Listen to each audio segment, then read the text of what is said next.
우리 주님의 은혜와 평강이 예배하는 우리 모두에게 임하기를 빕니다. 아멘. 지난주에는 그러나 염려하라는 제목으로 주께서 먹을 것, 마실 것, 그리고 입을 것 인하여 염려하지 말고 공중의 새도 먹이시고 들의 백합화도 입히시거든 하물며 너희를 먹이고 입히시지 아니하겠느냐. 무엇보다 우리가 통제할 수 있는 목숨과 생명 그리고 몸이 더 중하지 않느냐. 그러니까 먼저 하나님 나라와 그의 의를 구하라. 그 의를 염려하라. 그리하면 너희가 원하는 것을 다 이루어 주겠다라고 말씀을 하였습니다. 그렇게 한 주간을 사셨습니까? 10만 대답하시네. 하여튼 우리가 믿음의 이 그리스도인들 우리가 그렇게 살라고 다짐합니다. 그렇게 살라고 우리가 노력하건만 여전히 우리를 조롱하고 그리고 우리를 폭력과 무욕, 상실을 갖다가 당하게 하고 그리고 두려움이 있습니다. 그러나 하루하루를 하나님의 일을 묵묵히 수행한 사람들도 많이 있습니다. 그는 이런 어려운 상황 속에서도 무너진 성벽을 세울 수 있었던 것이 무엇일까? 그는 하나님의 사람으로 하나님께 기도하는 사람이라는 것과 또 그리스도인으로서 이웃에게 사랑하는 이 두 명제를 생각하면서 성경에서 기도의 사람과 사랑의 사람으로 우리에게 적합한 모본이 누구일까? 그래서 그 사람이 바로 오늘 느헤미야라는 결론에 도달하였습니다. 그래서 이 느헤미야를 통해서 이 사람의 삶 속에서 움직였던 기도와 그 사랑의 특성을 살펴보고 함께 은혜가 넘치는 귀한 시간이 되기를 바랍니다. 그러면 느헤미야는 어떤 사람일까? 우리는 그 사람의 배경을 잘 알 수가 없습니다. 성경에는 단 한 줄 나와 있습니다. 구체적으로 1절에 보니까 하가라의 아들 느헤미야의 말이라. 느헤미야는 하가라의 아들이라는 것입니다. 그러나 아마도 그가 할아버지 때 예루살렘 성이 함락이 되었고 그의 할아버지와 온 가족이 바벨론의 포로로 잡혀갔던 것 같습니다. 그러므로 느헤미야는 포로로 바벨론에서 태어나고 거기서 자랐습니다. 그러나 느헤미야는 그가 가진 지혜와 그 영특함으로 여러가지 차질로 말미암아서 이방 땅에서 상당히 출세를 하였습니다. 우리 느헤미야 1장 11절 말씀을 우리 같이 한번 읽어보겠습니다. 11절입니다. 시작. 주여 구원이 그를 도우사 종의 기도와 주의 이름을 경외하는 기뻐하는 종들의 기도를 들으시고 오늘 종이 형통하여 그 사람 앞에서 은혜를 입게 하옵소서 하였나니 그때에 왕의 술 받는 일이었느니라. 그의 공식적인 직함은 술 맡은 관원입니다. 지금은 아마 그런 직책이 없지만도 고대에는 많이 있었던 직책입니다. 요셉의 내용에서도 술 맡은 관원장이 등장합니다. 요셉이 술 맡은 관원장의 꿈을 감옥에서 해몽해 줍니다. 바로가 꿈을 꾸고 그 꿈을 해몽을 못합니다. 그랬대 술 맡은 관원장이 감옥에서 자기의 꿈을 해몽해 준 이 요셉을 기억하게 되고 요셉은 술 맡은 관원장의 소개로 무사히 풀려나서 바로 왕 앞에 서게 됩니다. 술을 맡은 관원이란 왕이 술을 마시기 전에 일단 맛을 보는 사람입니다. 그것이 뭐가 그렇게 대단한가? 그렇지 않습니다. 대단히 중요한 사람입니다. 이것은 공식 직함보다도 더 중요한 직책입니다. 왜냐하면 왕이 마시는 술에 혹 독약이라도 타게 되면 왕이 죽는 것입니다. 그래서 왕의 생명을 책임지는 직책이기 때문에 중요하고 그리고 왕이 매우 믿을 만한 사람, 참으로 신뢰할 수 있는 사람을 그 자리에 앉힙니다. 그러니 이 사람은 단순히 술을 검사하고 왕에게 바치는 일뿐만 아니라 왕과 같이 앉아서 왕과 이야기를 나누면서 그 자리에서 국사를 논하는 사람입니다. 즉 느헤미야는 국정을 논할 수 있었던 사람입니다. 하지만 우리는 단순히 그를 술장관이라고 부르지만 오늘날 직책을 찾는다면 그는 아마 일종의 왕의 비서실장 같은 직책입니다. 우리 1장 1절에 보니까 하가라의 아들 느헤미야의 말이라. 아닥사스다 왕 제20년 기슬로월에 내가 수상궁에 있는데 라고 기록합니다. 이때 그 나라의 왕은 아닥사스다 왕입니다. 유대인의 달력으로 기슬로월은 지금 우리 달력으로 아마 11월 말부터 12월 초순 정도의 시간입니다. 그리고 이 아닥사스다 왕이 머물던 가장 아름다운 궁이 수상궁입니다.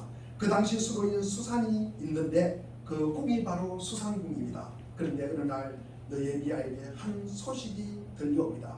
2절에 보면은 내 행기들 가운데 하나인 하나님과 두 사람과 함께 유다에서 내게 이르렀고 내가 그 사로잡힘을 면하고 남아있는 유다와 예루살렘 사람들의 행편을 물은저. 그러니까 유대인 출신 가운데 하나니라 하는 사람이 자기 고향 예루살렘을 다녀왔습니다. 그래서 느헤미야는 그 사람에게 고국의 상황과 그 근황을 묻게 됩니다.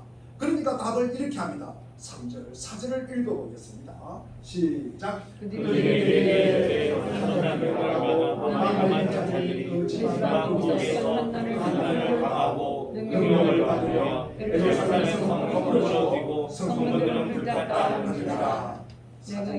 시작. 내가 하나님을 보고 앉아서 울고 쉴 동안 슬퍼하며 하늘의 하나님 앞에 금식하며 기도하여 큰 환난을 당하고 능력을 받으며 거기에 남아있는 사람들입니다. 예루살렘 성은 허물어지고 성문들은 불탔고 그리고 이 말을 듣고 앉아 울고 수일 동안 슬퍼하며 하늘의 하나님 앞에 금식하며 기도하였습니다. 그래서 느헤미야는 기도하는 사람이었습니다. 기도하는 사람이라면 우리가 얼른 연상되는 이미지가 무엇입니까? 아마도 기도하는 사람은 눈을 감고 길을 막고 세상 물정 아무것도 모르고 깊은 산속에서 기도원에 들어가 기도로 세월을 보내는 이 세상과는 상관이 없는 어떤 이상한 사람을 우리가 연상할 수 있습니다. 그러나 성경적으로 기도하는 사람은 그러한 사람이 아닙니다. 기도하는 사람은 눈을 감고 있는 것이 아니라 눈을 부릅뜨고 있는 사람입니다. 나를 둘러싸고 있는 역사적 현실에 대해서 냉철하게 눈을 뜨고 바라보는 사람입니다. 기도하는 사람은 열린 이를 통하여 자기 주변에 들려오는 소리를 듣고 있는 사람입니다. 주위의 소리를 듣고 주위의 환경을 바라보고 그가 가슴이 답답하여 아파서 견딜 수가 없어서 기도하는 사람입니다. 오늘날 우리 현대인들은 자기 말만 하는 사람들이 그리고 그런 일에 익숙해져 있어서 듣는 길을 잃어버리고 말았습니다. 그러나 느헤미야는 자기 조국과 백성들의 행편을 물어보았고 전해주는 소식을 들었습니다. 그리고 그는 자기 조국에 대해서 안타까워하기 시작합니다. 앉아서 울고 수일 동안 슬퍼하며 하늘의 하나님 앞에 금식하며 기도하여 느헤미야는 결코 안일주의자거나 그리고 이기주의자가 아니라는 말씀입니다. 느헤미야는 이방간에서 상당한 지위에 있는 사람입니다. 그러므로 이방간에서 자기의 지위를 만족하고 조국의 현실을 외면해 버릴 수 있었던 사람입니다.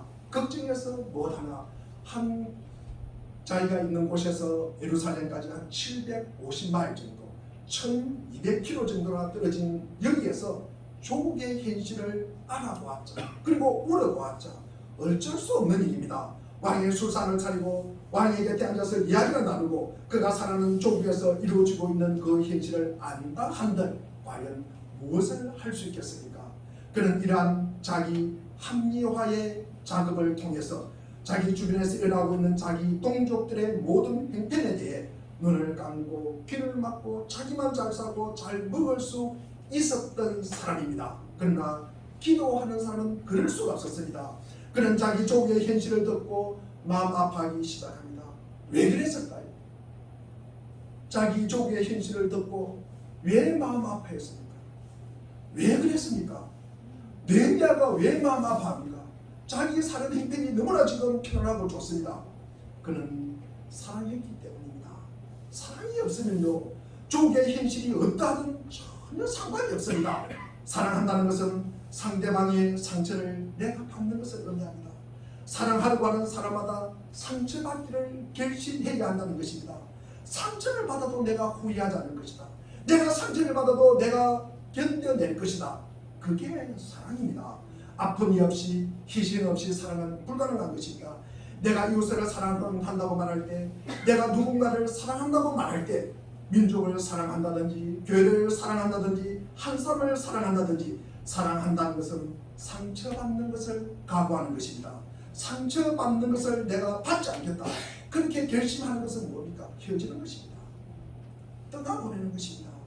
그러므로 조국을 사랑하는 느헤미야는 조국을 사랑하기 때문에 마음 아파하기 시작한 것입니다. 그런데 느헤미야는 그 아픔을 단순히 감상적인 아픔으로 끝내지 않았습니다. 성경은 말하기를 그는 앉아서 울고 슬퍼했다고 증언하고 있습니다.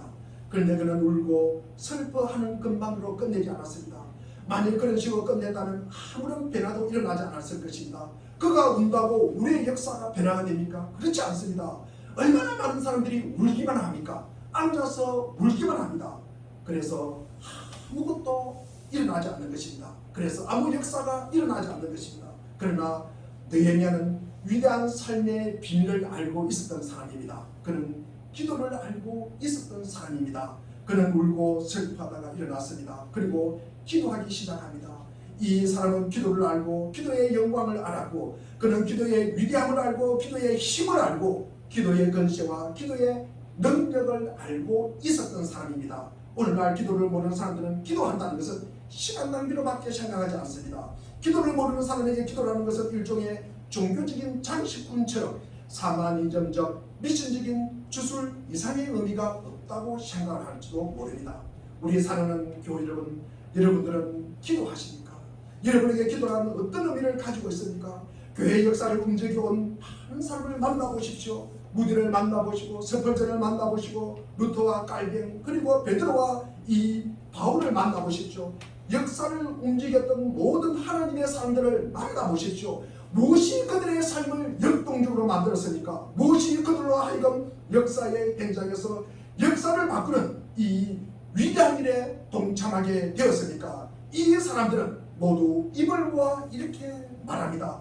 기도가 이 모든 일을 가능하게 했다. 기도가 이 모든 일을 가능하게 했다고 고백합니다. 느헤미야는 금식하며 기도하였습니다. 금식하며 기도한다는 의미가 어디에 있습니까? 우리는 금식 기도하면 밥을 굶는 것을 제일 먼저 아마 생각할 것입니다. 그러나 밥을 안 먹고 굶는다는 것에 그 의의가 있는 것이 아니라 금식 기도는 기도한다는 것이 더 중요하다는 말씀입니다. 모든 기도 가운데 금식 기도는 가장 절박한 기도의 혜택입니다. 느헤미야의 금식 기도했다는 것은 밥을 먹을 시간까지도 아껴가면서 기도했다는 것입니다. 밥 먹는 것보다 더 기도하는 것이 더 중요하다는 것이었습니다. 그것에 더 기도에 전심전력을 하였다는 것입니다. 다시 말해서 그는 생명을 걸고 전적으로 기도했으며 장식적인 기도나 의례적인 기도가 아니라 졸면서 기도하는 것이 아니라 기도에 자기의 영혼과 마음과 심장을 담아서 기도했다는 것입니다. 그리고 그는 한 번 기도하고 끝난 것이 아니라 넉 달 동안 이 기도는 계속됩니다. 왜 기도합니까? 자기 백성을 위해서 왜 기도합니까? 자기 백성을 사랑했기 때문에 기도하는 것입니다. 여러분 누군가를 사랑하십니까? 사랑하는 증거를 보여주십시오. 사랑의 증거가 무엇입니까? 그분을 위해서 기도하는 것입니다. 여러분은 여러분이 사랑하는 사람을 위해서 기도하십니까? 여러분이 기도의 능력과 건시와 그 비밀을 아는 사람이라면, 기도의 중요성을 아는 사람이라면 여러분이 사랑하는 사람을 위해서 기도하셔야 하는 것입니다. 교회를 위해서 우리가 기도하십니까? 아내를 위해서, 남편을 위해서, 자식을 위해서 기도하십니까? 교회를 위해서 기도하십니까? 그리고 조국을 사랑하십니까? 그렇다면 기도하셔야 합니다. 내가 누군가를 사랑한다는 것은 그 증거가 바로 기도입니다. 그래서 이 누군가를 향한 사랑이 가장 구체적인 표현이 무엇입니까? 기도하는 것입니다. 기도는 시간을 내고 에너지를 쏟아야 하고 땀을 흘려야 하는 것입니다. 중언부언하지 않기 위해서 집중해야 하는 것입니다. 그래서 기도는 거룩한 노동이라고 말하는 것입니다. 그래서 느헤미야는 기도하였습니다. 가슴이 찢어지는 아픔을 안고 몸을 부들부들 떨면서 한편 예루살렘 성과 그 성에서 고생하고 고통받는 이 동포와 이웃을 생각하면서 무릎을 꿇고 기도하였습니다. 그렇지 않아도 될 사람이지 않습니까? 그렇지 않아도 그런 수상궁에 앉아서 편안히 지나면서 그날 지내면서 편안하게 자기 삶에 만족할 수 있었던 사람임에도 불구하고 그는 기도하였습니다. 이는 자기 백성을 사랑하기 때문에 마음 아파서 기도하지 않고는 그는 견딜 수가 없었습니다. 느헤미야는 나중에 예루살렘에 들어가서 예루살렘 성벽을 건축하면서 역사를 바꿉니다. 그러나 이 위대한 역사의 변화가 일어나기 전에 그는 먼저 기도로 준비하였습니다. 이와 같이 하나님의 사람은 어떤 위대한 일을 하기 전에 항상 반드시 기도로 준비합니다. 그 당시 전 세계에서 최고의 힘을 쥐고 있는 나라가 메데의 바사입니다. 즉 느헤미야가 모시고 있던 왕이 전 세계에서 최고의 권력을 가지고 있었던 왕입니다. 만일 여러분이 그 왕을 모시고 있다면 여러분이 고향에 돌아가 고향을 살리게 해달라고 말할 수 있었을 것입니다. 느헤미야는 더구나 왕과 만날 수 있는 기회가 너무나 자주 있었습니다. 왕에게 가서 요청할 수도 있었을 것입니다. 그러나 느헤미야는 왕에게 먼저 호소하지 않았습니다. 그는 하나님께 먼저 간구를 합니다. 그는 사람을 움직이는 것보다 하나님을 움직이는 것이 더 중요하다고 생각하였습니다. 그는 사람을 움직일 때 하나님이 그 사람의 마음을 움직여서야 가능하다는 것을 알았던 것입니다. 우리의 사랑하는 물대는 동상교회 교회 여러분은 어떻게 기도합니까? 여러분은 언제 기도하십니까?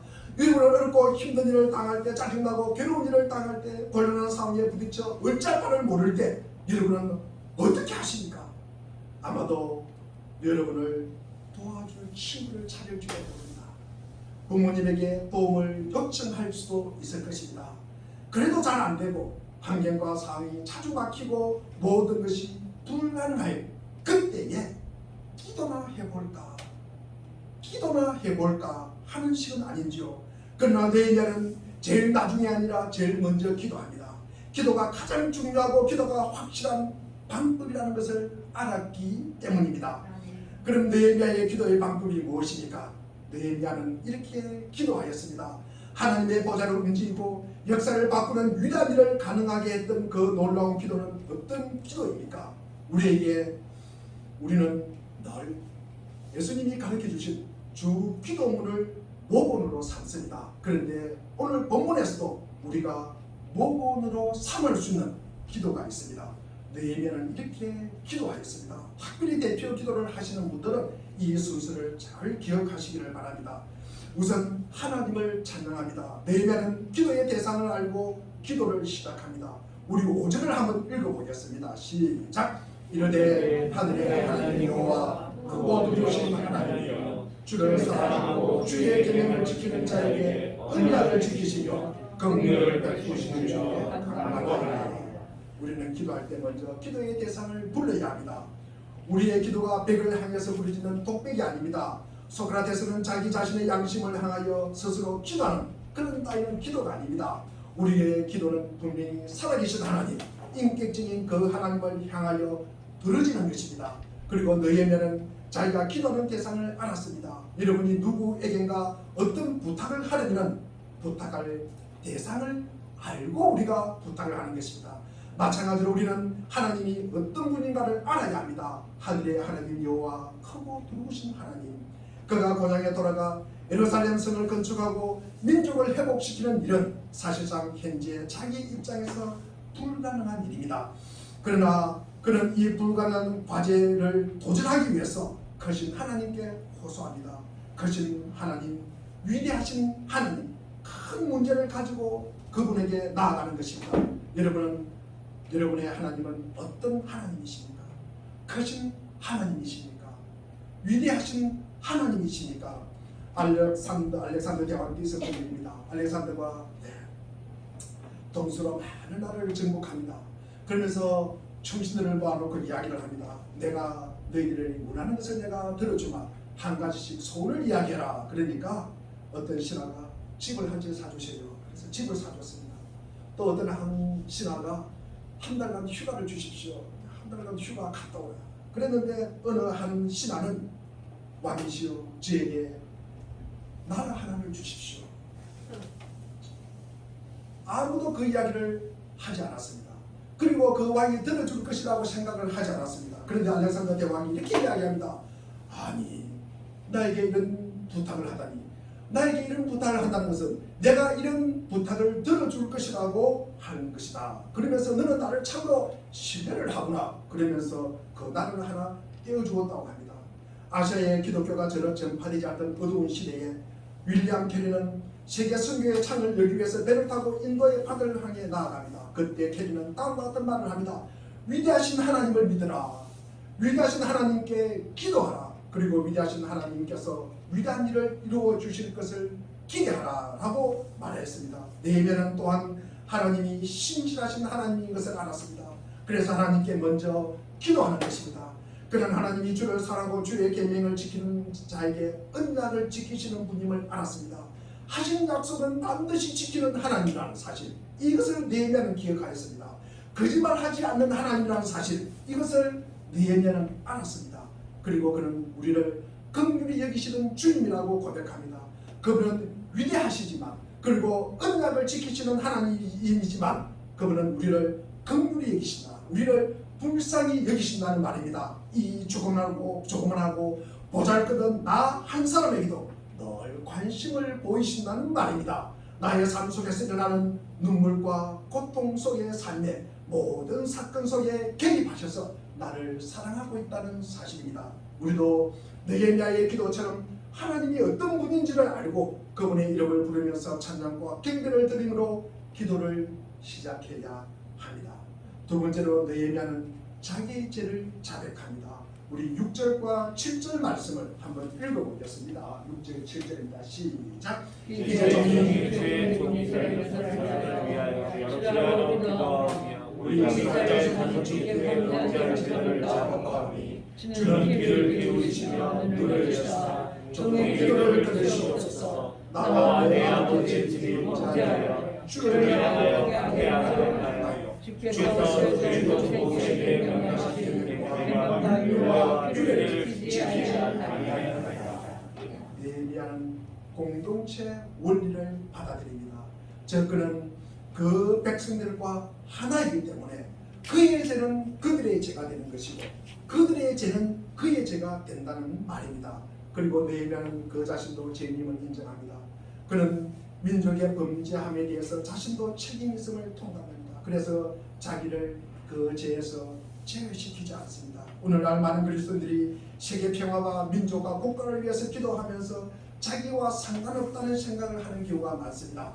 그러나 그렇지 않습니다. 느헤미야는 이 사실을 잘 알고 있었으므로 먼저 자신의 죄를 인정하고 하나님 앞에서 용서를 구했던 것입니다. 우리가 기도할 때 용서의 기도가 왜 필요합니까? 죄가 있으면 하나님과 나 사이에 통로가 막혀버리기 때문입니다. 죄가 있으면 기도가 응답되지 않기 때문입니다. 그래서 이사야 선지자는 이렇게 말하고 있습니다. 이사야 59장 1절과 2절에 보면 주님의 손이 짧아서 구원하지 못하는 것도 아니고 주님의 귀가 어두워서 듣지 못하는 것도 아니다. 오직 너희 죄악이 너희와 너희 하나님 사이를 갈라놓아서 너희의 죄 때문에 주님께서 너희에게 얼굴을 돌리셔서 너희의 말을 듣지 않으실 뿐이다. 하나님께서 살아계시지 않는 것이 아닙니다. 하나님께서 영광을 나타내지 않는 것이 아니라 죄 때문에 여러분의 눈이 어두우고 여러분의 귀가 막히고 여러분의 지성이 막혀 여러분이 보지 못하는 것입니다. 여러분의 죄를 자복하고 하나님과 나 사이에 통로가 열리고 하나님이 보이면 그분의 음성이 들립니다. 그래서 죄를 자복하는 것이 필요한 것입니다. 요한일서 1장 9절에도 우리가 우리의 죄를 자백하면 하나님은 신실하시고 어루신 분이셔서 우리 죄를 용서하시고 모든 불의에서 우리를 깨끗하게 해주실 것이다. 그러므로 기도할 때마다 하나님과 나 사이에 가로막고 있는 죄가 무엇인지를 생각하셔야 합니다. 그 죄를 추적하셔야 되는 것입니다. 그 죄를 자백하셔야 되는 것입니다. 그리고 그 죄를 버리셔야 합니다. 그러면 하나님은 그 모습을 드러내십니다. 하나님이 살아계시지 않는 것이 아니라 제가 하나님과 나 사이를 가로막고 있었던 것입니다. 눈보라가 치고 비바람이 몰아칠 때면 태양이 없다고 생각하십니까? 그 캄캄한 구름이 태양과 나 사이를 막았을 뿐입니다. 저 구름만 사라지고 저 비바람이 그치면 우리는 다시 그 찬란한 태양을 보게 될 것입니다. 우리는 다시 하나님은 살아계시는 것을 알게 될 것입니다. 그분은 우리의 삶 속에 개입하셔서 여러분에게 말씀하시기를 원하십니다. 그리고 우리 죄로 인하여 하나님과 나 중간에 막힌 담을 예수님께서 자기 육체로 하셨습니다.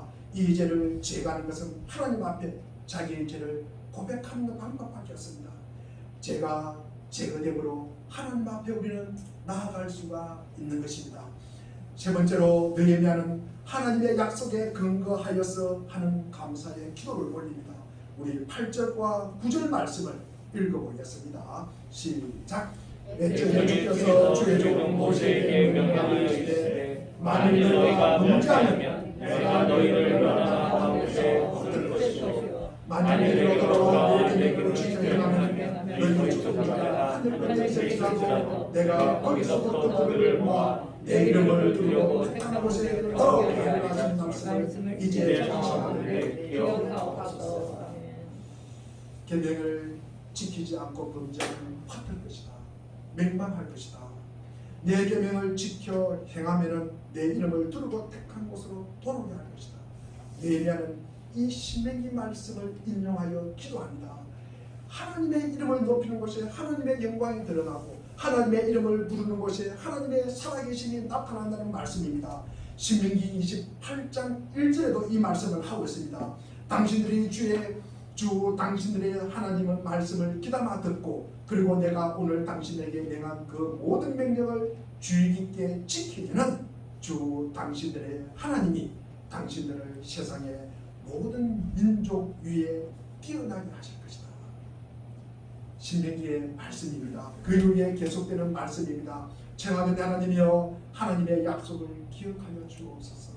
우리가 그 약속에 의지하여 회개하오니 우리에게 새로운 역사를 시작하옵소서. 내면 이렇게 하나님의 말씀에 근거하여 약속에 근거하여 기도하는 것입니다. 우리 집 애들이 제게 무엇을 요청하면은 제가 꼼짝없이 할 수밖에 없는 것이 있습니다.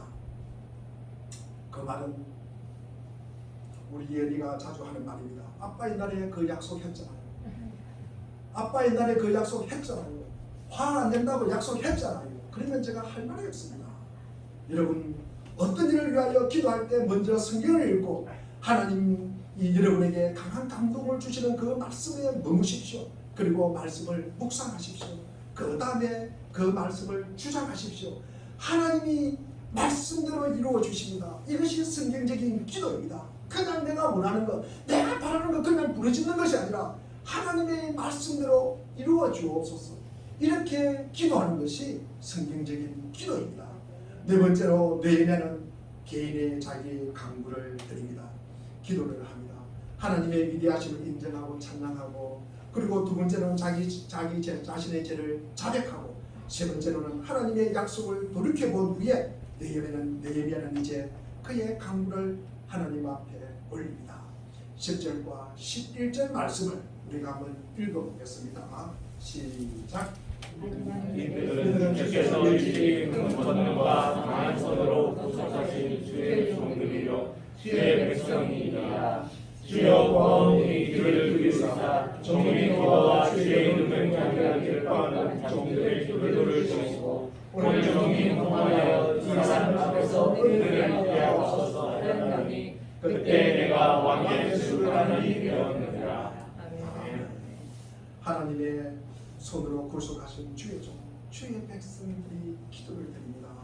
그러면서 그런 하나님께 기도를 드린 다음에 왕께 나아가 왕에게 자기 고장 예루살렘 성을 건축하는데 도와달라고 청하려고 한 것입니다. 그러나 왕에게 청하기 전에 먼저 하나님께 기도드리는 것입니다. 느헤미야는 자신이 추진하고 있는 계획을 실행에 옮기는데 바로 그 왕이 열쇠가 된다는 것을 알았습니다. 그리고 그 왕의 마음을 움직이는데 하나님이 열쇠가 된다는 것을 인정합니다. 그런 기도하면서 하나님께서 왕의 마음을 움직여 주실 것을 믿고 이제 왕에게 가서 이야기할 작정이었습니다. 왕이 싫어할지도 모릅니다. 필요 없는 책당을 한다고 직위를 박탈할 수도 있습니다. 그러나 그는 어떤 대가를 지불하고서라도 자기의 기도에 책임지기로 결심하고 기도하는 것입니다. 우리는 주 기도문을 외우면서 이렇게 기도합니다. 오늘 우리에게 일용할 양식을 주시고 이렇게 기도한 뒤에 우리는 어떻게 합니까? 가만히 있으면 그것은 성경적인 기도가 아닙니다. 기도했으면 움직여야 하는 것입니다. 기도했으면 일을 해야 합니다. 일용할 양식을 얻을 수 있도록 움직이고 일을 해야 하는 것입니다. 그것이 성경적인 기도입니다. 다른 사람들로 하여금 그들이 하기를 원하지 않는 것을 하도록 만들고 또 그들이 그것을 즐기게 만드는 것을 지도자라고 우리는 말합니다. 오직 하나님께 기도함으로써만 사람을 움직일 수 있습니다. 하나님, 저 이디오피아 불쌍한 난민들의 굶주림을 보시고 저들에게 먹을 것을 주시옵소서 라고 우리가 만약에 기도를 했다면 그 기도에 책임을 지어야 하는 것입니다. 돈을 보내든지 어떻게 하든지 그들을 도와야 합니다. 갈 수 있으면 가서 그들을 도와야 합니다. 오늘날 우리들은 기도를 많이 하는데 자기의 기도에 대해서 책임을 지지 못하는 경우가 너무나 많습니다. 그러나 느헤미야는 말로만 기도한 것이 아니라 그 대가를 지불하고서라도 고향에 가기로 작정하였습니다. 예루살렘으로 가서 민족의 재건에 동참할 작정이었습니다. 그는 자기의 기도에 책임지기로 결의하고 기도하였던 것입니다. 절고 마음으로 실행하도록 말입니다. 우리는 그리스도인입니다. 그리스도인은 기도하는 사람입니다. 그냥 영혼을 담지 않고 입만 기도하는 것이 아니라 마음을 담고 사랑을 담아서 우리는 기도하는 것입니다. 그러면 그 기도하는 사람은 반드시 움직이게 되어 있습니다. 사랑이 있기에 마음이 아파 움직이지 않고는 견딜 수가 없습니다. 예수 그리스도께서 말씀하신 이 신약의 한 이야기를 여러분에게 기억시켜 주면서 오늘 말씀을 마치고자 합니다. 누가복음 11장에 보면은 예수님께서 우리에게 주 기도문을 가르쳐 주신 다음에 바로 이어서 하신 말씀이 이 말씀입니다. 어떤 사람이 집에 있을 때 밤중에 한 친구가 찾아왔습니다. 친구가 먼 길을 여행하여 찾아왔는데 그에게는 친구에게 대접할 것이 아무것도 없었습니다. 그래서 그는 그의 이웃에게 가서 다음과 같이 청합니다. 보시오, 떡 3덩이를 내게 구워달라. 내 것이 여행 중에 내게 왔는데 내가 먹을 것이 없구나. 그런데 그 이웃은 문이 이미 닫혀있고 아이들과 나와 함께 침실에 누웠고 잠자리에 일어나기를 원치 않기 때문에 나를 괴롭게 하지 말아라. 일어나 내게 줄 수 없노라 하고 대답을 합니다. 그러나 그 친구는 계속 강청합니다. 마침내 그 이웃은 일어나 그에게 소용대로 주었다는 내용입니다. 그 내용 다음 우리가 예수님은 누가복음 11장 9절에 이런 내용을 말씀하고 있습니다. 내가 너희에게 말한다. 구하리라 그러면 너희에게 주실 것이고 찾으라 그러면 찾을 것이고 문을 두드리리라 그러면 너희에게 열어주실 것이다. 구하는 사람마다 받을 것이고 찾는 사람마다 찾을 것이고 문을 두드리는 사람에게 열어주실 것이다. 이 이야기 중에서 가장 흥미로운 부분은 2가지가 있습니다. 이 친구가 보시오, 내 것이 여행 중에 내게 왔다. 그의 이웃에게 말을 꺼내는 대모입니다. 그것은 여러분이 보듯이 중첩된 친구 관계입니다. 그는 그를 찾아와 음식을 필요로 하는 사람도 친구고 그리고 그가 필요한 음식을 달라고 요청하는 사람도 친구입니다. 다 친구입니다. 교회에서 이 비유는 우리들이 다른 사람들과 친구이고 또 하나님과 더불어 친구 관계에 있어야 한다는 것을 가르쳐줍니다. 그리스도인들은 사람들 속에서 함께 사는 사람들입니다. 그리스도인들은 다른 사람들의 필요를 살필 줄 알아야 합니다. 그들의 문제를 함께 고민해 줄 수 있어야 합니다. 다른 사람이 좋은 일이 있으면 함께 축하를 하고 슬픈 일이 있으면 함께 슬퍼하는 것이 그리스도입니다. 느헤미야는 그 필요를 받고 그로 인하여 슬퍼했습니다. 차에서 스윈도는 느헤미야는 그 성벽을 쌓도록 부르심을 받았지만 먼저 그 폐허 때문에 눈물을 지었습니다. 이 얼마나 진실한 사람입니까? 여러분은 여러분을 위하여 눈물 흘리는 사람이 있습니까? 그리고 더 중요한 것은 누가복음 11장 8절에 가면은 친구 관계보다도 간청함으로 인하여 그 요구를 들어준다는 내용입니다. 그러니 기도와 간구가 얼마나 중요합니까? 여러분을 위해서 기도하는 사람이 있습니까? 여러분을 위해서 금식하면서 기도하는 사람이 있습니까? 그런데 느헤미야는 눈물보다 더 중요한 것은 그가 기도했다는 사실입니다. 사람의 마음을 움직일 수 있고 나라를 움직이며 우리의 이런 필요를 채울 수 있는 분은 오직 하나님이십니다. 느헤미야가 사람들과 맺은 친구보다도 더 중요했던 것은 그가 하나님과의 관계입니다. 그분과의 관계에서 열린 눈과 부럽던 눈으로 주의 상황에 대하여 똑똑히 보고 들으면서 안타까운 심정으로 기도하는 사람이 느헤미야였습니다. 우리도 그분의 관심에 초점을 두고 그분의 마음으로 그분의 눈으로 우리가 무장하여서 열린 눈과 그리고 부럽던 눈으로 주의 사항을 우리가 똑똑히 보고 듣고 하나님을 찬양하며 공동체와 자신의 죄를 자백하고 언약의 말씀을 가슴에 품고 지킴으로 이 축복의 기회 주심에 감사하며 우리의 필요를 바라고 간구하는 우리 모두가 되기를 주의 이름으로 축원드립니다. 기도하겠습니다.